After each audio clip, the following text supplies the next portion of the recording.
అందరికీ నమస్కారం. ఈరోజు మన మూలపేట పోర్టు ఉద్యమంకి మరి విచ్చేసినటువంటి గౌరవ పెద్దలందరికీ, వైఎస్ఆర్సీపీ కుటుంబ సభ్యులందరికీ, వేదికపైన ఉన్నటువంటి గౌరవ వైఎస్ఆర్సీపీ నాయకులందరికీ, పాత్రికేయ సోదరులందరికీ పేరు పేరున మనస్ఫూర్తిగా రెండు చేతులు జోడించి శిరస్సు వంచి మీ అందరికీ నమస్కరిస్తూ జై జగన్. మనం ఈ అభివృద్ధి పదంలో నడుస్తున్నామంటే కారణం జగన్మోహన్ రెడ్డి గారు.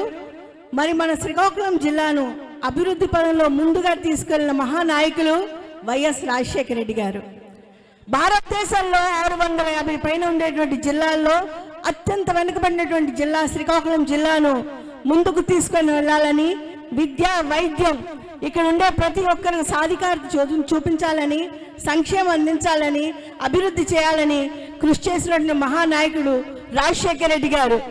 మరి రాజశేఖర రెడ్డి గారి బిడ్డ మన అందరి ఆరాధ్య దైవం, మన అందరి ప్రియతమ నాయకులు జగన్మోహన్ రెడ్డి గారు మూలపేట పోర్టు ఇక్కడకు తీసుకొని వచ్చి భారతదేశంతో చూపించారు ముఖ్యమంత్రి అంటే ఎలా ఉండాలి అని. అత్యంత వెన్నమైన జిల్లాను అభివృద్ధి పదంలో తీసుకొని వస్తూ ఇక్కడ ఎన్నో విధాలుగా మంచి పనులు చేస్తూ కిడ్నీ ఆసుపత్రిని, మూలపేట పోర్టు అని, వంశధార నివాసితులకు పరిహారాలని, ప్రతి ఇంటికి మంచినీటి కొళాయని, ప్రతి ఒక్క విషయంలో కూడా ముందుండి చేస్తూ ఉంటే మరి చంద్రబాబు నాయుడు గారు చేసిన ఘనకార్యం ఏంటి? మరి ఇక్కడ వ్యవసాయ మంత్రి అచ్చెన్నాయుడు గారు ఒక రైతుకి అందవలసిన 285 రూపాయల బస్తానే 1000 రూపాయలు కొనుక్కోవాల్సి వచ్చినటువంటి వైనం మనం ఈ శ్రీకాకుళం జిల్లాలో చూస్తున్నాం, మొత్తం రాష్ట్రంతా చూస్తున్నాం. అలానే కేంద్ర మంత్రి రామ్మోహన్ నాయుడు చేసిన ఘనకార్యం ఏంటి? ఇండిగో సర్వీసులు ఏంటి? ఒక్క విమానయాన సర్వీసులే కనీసం తనకున్న డ్యూటీయే చేయలేనటువంటి మరి కేంద్ర మంత్రి మరి ఇక్కడ మన శ్రీకాకుళం జిల్లా వాసుల కోసం ఏమైనా మాట్లాడగలడా అడుగుతున్నాను. మన శ్రీకాకుళం జిల్లా వాసుల తాలూకా దాహం తీర్చారా? కింజరాపు రామ్మోహన్ నాయుడు కానీ, కింజరాపు అచ్చెన్నాయుడు కానీ, మరి తెలుగుదేశం ప్రభుత్వం కానీ, చంద్రబాబు నాయుడు గారు కానీ మన వలస ఆపగలిగారా?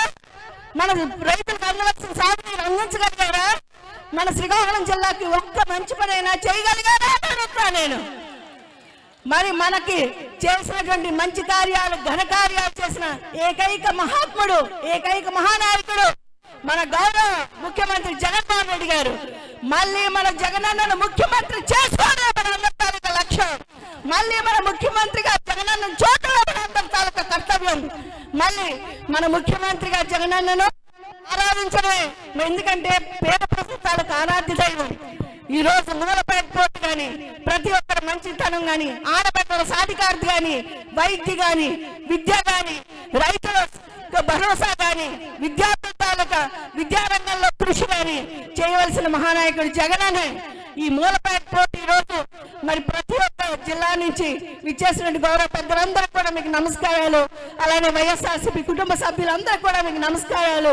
అలానే మరి మూలపేట కోసం నిర్వాసితులు మీకు అందించినటువంటి ప్యాకేజీలకు జగనన్నకు మీరు మరింత ఆశీస్సులు ఇస్తారని, మళ్ళీ జగనన్న ముఖ్యమంత్రి చేస్తారని మనసారా కోరుకుంటూ సెలవు తీసుకుంటున్నాను.